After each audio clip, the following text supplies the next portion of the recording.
நண்பர்களுக்கு வணக்கம். எல்லாரும் எப்படி இருக்கீங்க? நம்ம மாடி தோட்டத்துக்காக பூத்தொட்டி வாங்குவோம், மண் தொட்டி. அது நம்ம இங்கேயும் அங்கேயும் எடுத்து வைக்கும்போது உடஞ்சி போயிடும். சிமெண்ட் தொட்டி வாங்குவோம், ரொம்ப வெயிட்டாக இருக்கும். நம்மளால் தூக்கி வைக்கும்போது நம்ம கை காலில் அடிபட்டுரும். க்ரோ பேக் வாங்குவோம், ஆனால் அது யானை விலை குதிரை விலை விற்கிது. நம்ம பழைய தொட்டிகள் வாங்கி வச்சா அது கிடைக்க மாட்டேங்குது. ஸோ நம்ம வீட்டிலையே இது எல்லா ப்ளஸ் பாயிண்ட்டோடு இருக்கிற மாதிரி லேஸாக நம்மளால் தூக்கி ஒரு இடத்துலேருந்து இன்னொரு இடத்துல வைக்க கூடியதா, அதே மாதிரி உடஞ்சி போகாததா ஒரு பூத்தொட்டி தாங்க நம்ம இன்றைக்கி செய்ய போகிறோம். நிச்சயம் இந்த பதிவு உங்களுக்கு வந்து ஒரு பயனுள்ள ஒரு பதிவாக இருக்க போகுது. இங்கே பாருங்கள் எவ்வளோ வந்து இது ஸ்ட்ராங்காக இருக்குது அப்படின்னு. பதிவுக்குள்ளே போகிறதுக்கு முன்னாடி நீங்கள் நம்ம சேனலுக்கு புதுசாக இருந்தீங்க அப்படின்னா சப்ஸ்கிரைப் பண்ணிடுங்க. வீடியோ முழுமையாக பார்த்துட்டு அதுக்கப்புறமா லைக்ஸும் கமெண்ட்ஸும் கொடுங்க. இது நமக்கு தயாரிக்கிறதுக்கு வந்து ஒரு பழைய நைட்டி இருந்தால் போதுங்க. நான் வந்து பார்த்திங்கன்னா ஒரு பழைய நைட்டியும் ஒரு சின்ன டாப்ஸும் எடுத்திருக்கேன். ஆக்சுவலாக இந்த சின்ன டாப்ஸ் வந்து தேவையே இல்லை. நான் வந்து இதாங்க ஃபஸ்ட் டைம் பண்ணுறேன். அதனால் வந்து இந்த டாப்பையும் பத்தாதோன்னு நினச்சிட்டு எடுத்துட்டேன். ஆனால் இது தேவையே இல்லை. ஒரே ஒரு நைட்டி இருந்தாலே போதும். நான் செஞ்சுருக்கிறத விட பெரிய சைஸ் வந்து நம்மளால் க்ரோ பேக் வந்து தயாரிக்க முடியும். இந்த மாதிரி சுருட்டியும் செய்யலாம், இல்லை அப்படியே துணியாக வச்சுட்டு ஸ்ட்ரைட்டாக வச்சுட்டும் செய்யலாம். அது சாய்ஸ் வந்து உங்களோடது. இதுக்கு வந்து நமக்கு மோல்டுக்காக ஒரு தொட்டி எடுத்துக்கலாம். நான் இது மாதிரி 6 தொட்டி இப்போ ரீசெண்டாக வாங்கிட்டு வந்தேங்க. அதுலேருந்து 2 தொட்டியை நான் மோல்டுக்கு பயன்படுத்திக்கிறேன். ஒன்று மட்டும் நமக்கு இருந்தால் போதுமானது. உங்களுக்கு காமிக்கிறதுக்காக தான் 2 காமிச்சிருக்கேன். இதில் மேலே வந்து ஒரு பிளாஸ்டிக் பேப்பர் போட்டு நான் சுற்றிட்டேன். எதுக்குன்னா அந்த சிமெண்ட்டை தானே யூஸ் பண்ண போகிறோம், அது ஒட்டாமல் இருக்கணும் அப்படின்றதுக்காக. நான் வந்து ஒயிட் சிமெண்ட் எடுத்திருக்கேன். வீட்டில் ஒரு வேலை நடந்தது, இந்த சின்னதாக ஒரு கெபி மாதிரி பண்ணோம். அதுக்கு வந்து இந்த ஒயிட் சிமெண்ட் வந்து நாங்கள் பயன்படுத்தினோம். இப்போ வந்து பார்த்திங்கன்னா அந்த ஒயிட் சிமெண்ட்டு மிச்சம் இருக்குது. அந்த மிச்சம் இருக்கிற ஒயிட் சிமெண்ட்டை தான் நான் பயன்படுத்த போகிறேன். நீங்கள் ஒயிட் சிமெண்ட் வாங்கணும் அப்படின்லாம் அவசியம் இல்லை. நம்ம ரெகுலராக இருக்கிற சிமெண்ட்டை நம்ம பயன்படுத்தணும் அப்படின்னாலே போதும். ஒரு 1/2 கிலோ பாக்கெட்டோ இல்லை 1/4 கிலோ பாக்கெட்டோ இருந்தாலே போதுங்க. 12 x 12 இன்ச்சுக்கு வந்து நமக்கு வந்து ஒரு 300 கிராம் வந்து இந்த சிமெண்ட் இருந்தால் போதும். அதுலேயே கம்மியாக கூட நம்மளால் பண்ண முடியுங்க. 200 கிராம் 250 கிராம்லேயே கூட நம்ம தாராளமாக ஒரு 12 x 12 இன்ச் பேக் வந்து நம்மளால் பண்ண முடியும்.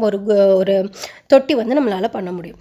இப்போ இந்த ஒயிட் சிமெண்ட்டை வந்து கொஞ்சம் தண்ணியாக வந்து கரைச்சிக்கிட்டேங்க. ரொம்ப தண்ணியாகவும் பண்ணாதீங்க. அது கொஞ்சம் நேரம் ஆக ஆக அப்படியே சுண்ட ஆரம்பிக்கும். ஃபஸ்ட்டு வந்து அந்த சிமெண்ட்டை தண்ணியில் கரைச்சிக்கோங்க. ஆக்சுவலாக கைகளை பயன்படுத்தாதீங்க, க்ளவுஸ் போட்டுக்கோங்க. எனக்கு வந்து முதல் தடவை பண்ணுறேன் இல்லையா, ஸோ வந்து எனக்கு கை எரிஞ்சிச்சு. அதனால் வந்து நீங்கள் முடிஞ்ச வரைக்கும் க்ளவுஸ் போட்டுட்டு பயன்படுத்துங்க. அந்த தொட்டியை கவுத்தி வச்சு அதுக்கு மேலே ஃபஸ்ட்டு ஒரு லேயர் போட்டேங்க. எனக்கு கீழ்ப்பக்கம் நமக்கு வேணும் அப்படிங்கிறதுனால போட்டுட்டு அப்படியே நல்லா அந்த மாதிரி தடவி விட்டு அந்த ஷேப்பு கொண்டு வந்துட்டேங்க ஃபஸ்ட்டு. இப்போ இதுலேயே கூட பாருங்களேன், இதுவே அப்படியே ஒரு தொட்டி ஆகிடுங்க. அது காஞ்சிச்சுன்னா அப்படியே இது ஒரு தொட்டி ஆகிடுங்க. எனக்கு வந்து ஒரு சந்தேகமாக இருந்தது, இது போதுமா அப்படின்னு தெரியாதனால தான் இன்னொரு பீஸையும் நான் போட்டிருக்கேன். இப்போ இன்னொரு பீஸையும் எடுத்து ஒரு நைட்டியோட ஒரு முன்பக்கம் மட்டும் இருந்த ஒரு பீஸை மட்டும் எடுத்து அது இதே மாதிரி சிமெண்ட்டில் முக்கி இந்த மாதிரி போட்டுட்டு நல்லா தடவி விட்டுட்டேங்க. ஏன் நல்லா அந்த மாதிரி மாலிஷ் பண்ணேன் அப்படின்னா, தடவி விட்டேன் அப்படின்னு பார்த்தீங்கன்னா அது நல்லா ஷேப்பு கிடைக்கும். இந்த ஹெக்ஸகனாக அந்த ஷேப்பு கிடைக்கும் அப்படின்றதுக்காக நான் அந்த மாதிரி நல்லா அப்படியே பாலிஷ் பண்ணி விட்டுட்டேங்க. இது கொஞ்சமாக காஞ்சதுக்கப்புறம் கீழ்ப்பக்கம் இருக்கிறதெல்லாம் வெட்டி விட்டுடலாம். ஆனால் நான் வந்து இப்படி கைப்பிடி மாதிரி பிடிச்சி தூக்கணும் அப்படிங்கிறதுக்காக அது கீழ்ப்பக்கத்தை வந்து அப்படியே சுருட்டி விட்டுட்டேங்க. இங்கே பாருங்கள், இந்த மாதிரி நல்லா கீழ்ப்பக்கத்தை வந்து சுருட்டி விட்டுட்டேங்க. கீழே இன்னொரு தொட்டி வச்சிட்டோம். ஸோ வந்து அந்த தரையாக ஒட்டிக்காமல் அப்படியே ஒரு சிமெண்ட்டு தானே தரையில் ஒட்டிக்கிறதுக்கு வாய்ப்பு இருக்கு இல்லையா, அதனால் வந்து நம்ம கீழ்ப்பக்கத்தை இன்னொரு தொட்டி வச்சு அதுக்கு மேலே இதை தூக்கி வச்சுட்டு கீழ்ப்பக்கத்தை நல்லா சுருட்டி விட்டு அந்த இடத்துல ஒரு கயிறை வச்சு கீழ்ப்பக்கத்தில் ஒரு கயிறு வச்சு நான் கட்டிட்டேங்க. இப்போ கொஞ்சமாக அந்த சிமெண்ட்டையே பால் மாதிரி கரைச்சி அது மிச்சம் இருந்தது, நான் தனியாக இதுக்காக தயாரிக்கல. அந்த மிச்சம் இருந்த சிமெண்ட்டு கொஞ்சம் நேரத்தில் வந்து கெட்டியாக இருந்துச்சு. அதையே வந்து இந்த மாதிரி ஒரு மரக்குச்சியில் வந்து அந்த மிச்சம் இருக்க துணியவே கட்டி நான் வந்து இந்த மாதிரி சிமெண்ட் மாதிரி மேலே அப்படியே ஒரு பூச்சி கொடுத்தேங்க. அது ஒரு பாலிஷ்டாக இருக்கட்டும் அப்படின்றதுனால தான் கொடுத்தேன். ஆக்சுவலாக அது தேவையில்லை, நமக்கு பார்க்க அழகாக இருக்கட்டுமே அப்படின்றதுனால நான் கொடுத்தேங்க. நல்லா வந்து அந்த ஷேப்பு கொண்டு வரதாங்க முக்கியம். நீங்கள் வந்து பழைய டப்பு, குடத்தோட கீழ்ப்பகுதி இதிலெல்லாம் நம்ம பயன்படுத்தலாங்க. முந்தி காலத்தில் நாங்கள் நியூஸ் பேப்பரை வச்சு இந்த மாதிரி பண்ணியிருக்கோம். ஆனால் அதில் செடி வைக்க முடியாது, ஏன்னா அது வந்து வீணாக போயிடும். தண்ணி பட்டா தண்ணி வந்து அப்சர்வ் பண்ணிக்கும். பெரிய பெரிய அம்மாலாம் வந்து அண்டாவில் வந்து இந்த நியூஸ் பேப்பர் வச்சு பண்ணுவாங்க. அதில் அரிசிலாம் கூட போட்டு வச்சுக்குவாங்கங்க. ரொம்ப நல்லாயிருக்கும். இது வந்து நம்ம சிமெண்ட் வச்சு பண்ணுறதுனால செடியும் வைக்கலாம். ரொம்ப ஸ்ட்ராங்காகவே இருக்கும். கீழ்ப்பக்கத்தை என்ன பண்ணிட்டேன்னா, இப்போ வந்து நான் கயிறு வச்சு கட்டல பார்த்தீங்களா? ஆனால் இதுக்கப்புறமா கீழ்ப்பக்கம் இந்த மாதிரி சரியாமல் இருக்கிறதுக்காக ஒரு கயிறு வச்சு டைட்டாக கட்டிட்டேங்க. ஸோ வந்து கீழ்ப்பக்கம் வந்து கீழே கீழே விழுகாமல் இருக்கிறதுக்காக. இல்லாட்டினா நீங்கள் கட் பண்ணிடலாம். சிசர் வச்சு கூட நீங்கள் கட் பண்ணிடலாம். இந்த ஸ்டெப்பில் வந்து காய காய காய நான் கொஞ்சம் கொஞ்சமாக இந்த சிமெண்ட் பாலை வந்து தடவிக்கிட்டே இருந்தேன். நான் செஞ்சப்போ பார்த்தீங்கன்னா, நல்ல மழை பேஞ்சிட்டே இருந்தது.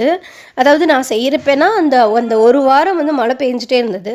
அதனால் எனக்கு காயறதுக்கு வந்து ஒரு 3, 4 நாள் ஆயிடுச்சுங்க. ஆனால் இப்போது நீங்கள் வந்து இப்போ நம்ம ஊரில் வெயில் தானே, ஸோ இந்த நேரத்தில் நீங்கள் செஞ்சீங்க அப்படின்னா 2 நாளில் பட்டு போல் காஞ்சிருங்க. அப்புறம் வந்து பார்த்தீங்கன்னா, இதை நான் வந்து டைரெக்டான சன்லைட்டில் காய வைக்கலங்க. ஏன்னா மழை பெஞ்சிட்டும் மோடமாகவும் இருந்தது. அதனால் மேல் வீட்டில் இருக்கிற ரூமில் தாங்க நான் காய வச்சேன். மேல் வீட்டு ரூமில் காய வச்சதுனால என்ன ஆச்சுன்னா, மெதுவாக தான் காஞ்சிச்சு. ஆனால் நல்லா ஸ்ட்ராங்காக இருந்ததுங்க. ஒரு 4, 5 நாள் நல்லா காஞ்சதுக்கப்புறமா டெய்லி காலையில் இது மேலே தண்ணி ஊற்றி விட்டுட்டே இருந்தேங்க. ஒரு 4, 5 நாள் தண்ணி ஊற்றினேன். அதுக்கப்புறம் பில்குல் சூப்பராக வந்து செட் ஆயிடுச்சு. தம்பிக்கிட்ட சொல்லியிருக்கேன், கீழே ட்ரில்லிங் மெஷின் வச்சு ஓட்டை போட்டு தர சொல்லியிருக்கேன். தம்பி ஓட்டை அப்புறம் வந்து இன்னொரு விஷயம் சொல்ல மறந்ததுன்னா, நீங்கள் அதே புடவையில் வச்சு பண்ணுறீங்கன்னு வச்சுக்கோங்க, காட்டன் சாரியில் அப்படியே சுருட்டி நீங்கள் விட்டீங்க அப்படின்னா அப்படியே அதுவும் அப்படியே சுற்றி வச்சிங்கன்னா அதுவும் ஒரு பாட்டாக வந்து மாறிடுங்க. அதுவும் நான் ஒரு தடவை செஞ்சு காமிக்கிறேன் உங்களுக்கு. தம்பி ட்ரில்லிங் மிஷினில் ஓட்டை போட்டு கொடுத்ததுக்கு அப்புறமா நான் வந்து இதில் அது என்னது இனாமல் பெயிண்ட் இருக்கு இல்லையா, நம்ம கேட்டு விண்டோக்கெலாம் அடிப்போம் இல்லையா, அந்த பெயிண்ட்டை வாங்கிட்டு இதில் வந்து கோட்டிங் பெயிண்ட் பண்ணிடலாம் அப்படின்ட்டுருக்கேன். அதுக்கப்புறம் நான் வந்து இதில் செடி வச்சுருவேன். இந்த பதிவு நிச்சயமாக உங்களுக்கு வந்து பயனுள்ளதாக இருந்திருக்கும் அப்படின்னு நான் நம்புகிறேங்க. பயனுள்ளதாக இருந்தது அப்படின்னா கீழே எனக்கு கமெண்ட் செக்ஷனில் சொல்லுங்கள். கண்டிப்பாக உங்கள் வீட்டில் பழைய நைட்டிலையோ இல்லை பழைய துண்டு பழைய துணியிலலாம் நீங்கள் செஞ்சு பாருங்கள். எந்த சைஸில் வேணாலும் செய்யலாங்க இது. தேங்க்யூ. God bless you.